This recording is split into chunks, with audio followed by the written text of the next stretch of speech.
What's up everybody, welcome back to the channel. In this video, I'm going to review the Samsung Galaxy S24. It just came out back in January and it comes with a handful of new functionalities and features both on the exterior and the interior. So as always, I'm going to tell you everything you need to know about this phone before you buy it or before you make any decisions. As always, let's begin by talking about the exterior of the phone, about the design. In this case, we can find a phone that's very well built, with simple but elegant lines, and of course, incredibly high-end materials, worthy of a flagship phone. It has titanium on the side frames, which is a first for Samsung, and glass in the front and back panels. Although, well, as you can see, the design is almost identical to the one on the Galaxy S23 Ultra, with only one small difference, which is that the S24 Ultra now has slightly flatter sides. It is not a big difference, and it's 100% about personal preference. Some people like it, some people don't, but it doesn't really add any functionality, and well, when you put a case on the phone, it stops being noticeable altogether, so I wouldn't really worry about this. The only thing that I didn't like about it was that the volume buttons are located in the top right corner of the phone, and therefore, they are completely unreachable when you're using the phone with one hand. Although, well, everything said I am left-handed, so my hand is in the opposite side of the volume buttons,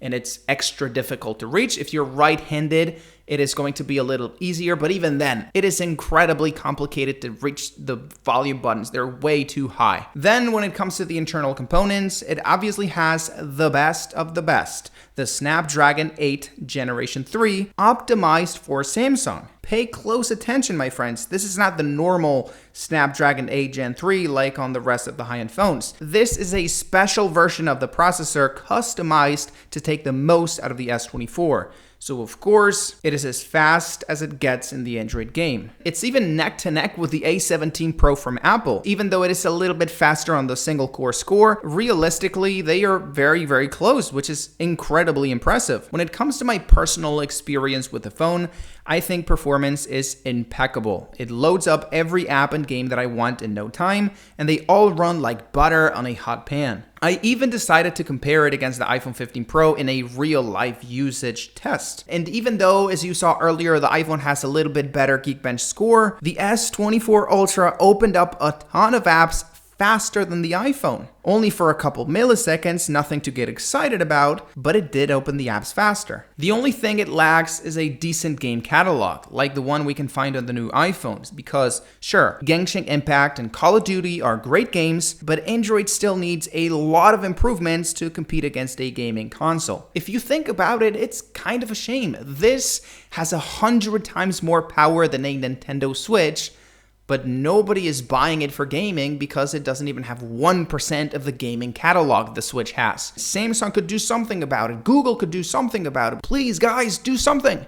This could be a Switch killer, but it's not because it doesn't have any games. What I did like about this phone, of course, are all of the new AI features it brings. As many of you know, we are in the middle of an AI revolution, and there's exponential changes happening in this industry every year. So, of course, as they should, Samsung decided to hop right into the AI bandwagon. With the new S24, we're going to be able to circle anything we want on the screen, and the phone will do an AI search to tell you exactly what it is you're looking at and where to buy it. We're going to be able to eliminate objects from any photo by simply touching those objects. We're going to be able to move those objects around the image as we please, and even better, we're going to be able to live translate a call to any language we want. Meaning, if you're calling a Chinese person, and of course you're not going to understand anything they say, the phone can translate what the Chinese person is saying to English and what you're saying to Chinese in real time,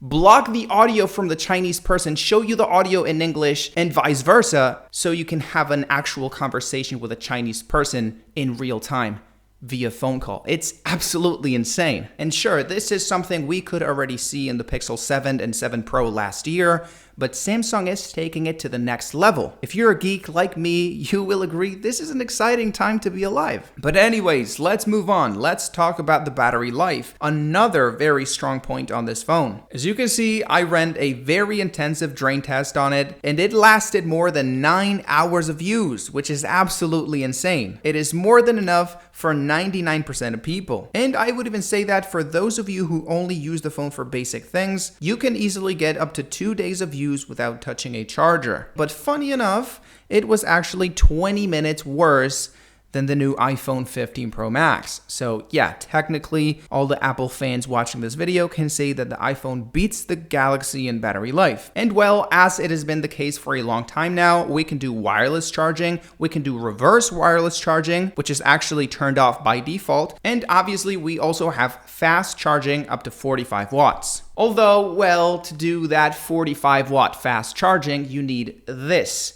This is a special 45 watt wall brick that doesn't come included with the S24. You have to pay extra money for it because Samsung said that it is bad for the environment to include it in the box.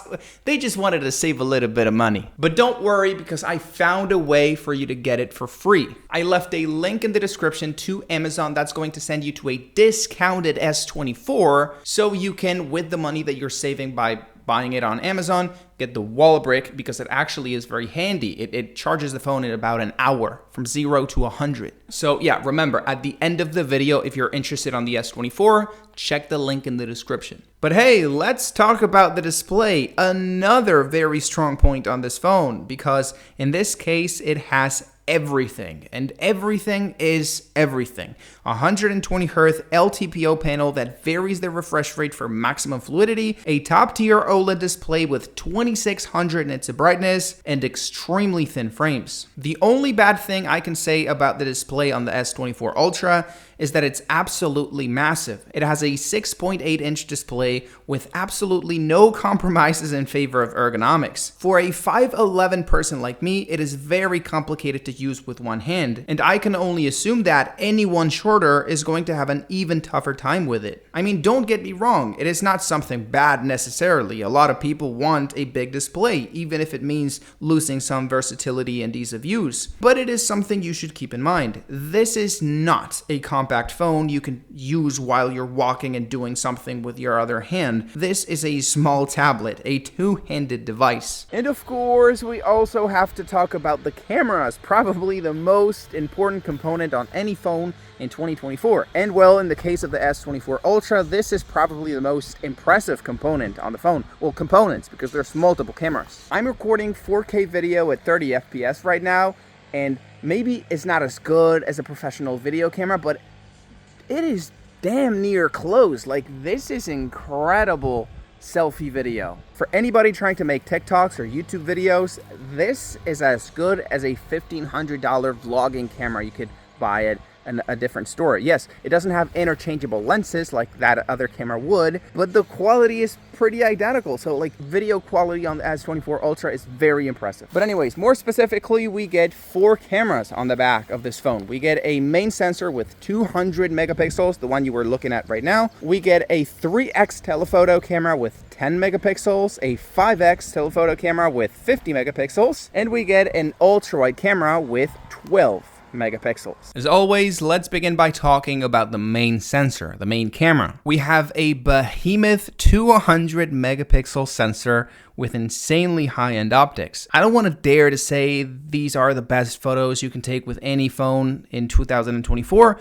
but it is up there. Technically, it doesn't differ that much from what we could see on the S23 Ultra, but because of this new AI processing engines and algorithms Samsung uses to improve photos after you've taken them, we can see insanely good results, both when it comes to exposure, color, sharpness, dynamic range. Everything feels very, very, very high-end. The only thing that I feel the need to clarify is that this is not because the camera has 200 megapixels. All of the photos you've seen have been taken in the 12 megapixel photo mode, because the more megapixels, the smaller the pixels, the less light comes in, and the more light you need to take advantage out of those more megapixels. So in practice, you could only take advantage out of 200 megapixels with perfect lighting conditions. Then we have a 3x telephoto camera, which is very stupid in my opinion, because it has considerably lower quality than the rest of the cameras on the S24 Ultra, so most people are not even going to use it. And because we also have a 5x telephoto camera that is not only way better than the 3x telephoto camera, it actually serves a better purpose most of the time you're using it. Because if you want to take a picture at something that's far away, most of the time you're going to take as much zoom as you can get. So a 5x is more convenient than a 3x. And if you want to take a picture at something that's up close, you're most of the time going to use the main camera. So that 3x telephoto is kind of in this middle ground where most of the time, and I can tell you from experience, you're not going to want to use it. And of course, we also get an ultra wide camera, which is a very good ultra wide camera, by the way. Without being as good as the main sensor, it is surprisingly close. We get a lot of detail, we get very, very good dynamic range, a lot of sharpness, and even though we still see a little bit of distortion on the side edges, it is way less than it used to be a couple of years ago. And then of course, we get a bunch of video features on the camera of this phone. We can do 8K video recording, which even though sure it is not useful for the most part because the sensor is very small, so we don't really take advantage of that higher resolution. When you're making a video at broad daylight and you do have enough light, you can notice a sharper image and a better looking video. So that's great. We can also do, for the first time now, 4K video up to 120 FPS, meaning 4K slow-mo video, which is just incredibly pleasing to look at because not only it's smooth and slow, but it is high resolution. So yeah, the combination of those two things makes an insanely attractive and appealing video. And of course, I also have to talk about the selfie camera, which without being as impressive as the other cameras because it's a little bit smaller, it is pretty good too. I mean, I'm recording 4K video with it. It's incredibly sharp. Maybe we don't get as much background blur because of the tiny sensor. We don't get as much dynamic range, but for like a normal TikTok, for a normal, even a YouTube vlog, this is more than enough. It's sharp. It's what people want. The only thing you have to take care of is the audio. You don't ideally want to make a video with when your neighbor's mowing the lawn because the audio is going to get ruined. There's nothing I can do about it. I'm sorry. Anyways, I don't want to get off topic. Video quality using the selfie camera is amazing. Probably the best selfie camera on any phone in 2024. So, conclusion. Is the Samsung Galaxy S24 Ultra worth it? Well, I believe so, yes. It is a top-tier phone, the most expensive phone Samsung makes, and the best phone Samsung has ever made in their existence since they became a company. Some people, of course, would say the iPhone 15 Pro Max is better. A lot of other people are going to say this one's better. In my opinion, they are very close when it comes to hardware. So it is all about software. Do you like Android? Do you like iOS? That's what should make you make the decision. If you're an Android fan and you have a ton of money to spend on a new phone, this is incredible. The only flaw that it has, as I said, is that it's very big. If you don't like big phones, I think you're going to have to go for the S24 and sacrifice some features because this is absolutely massive. But if you're willing to compromise versatility, it is the best of the best ever made. And as I said earlier, you have an Amazon link in the description with an amazing price. Now that the video is about to end, I recommend you go take a look.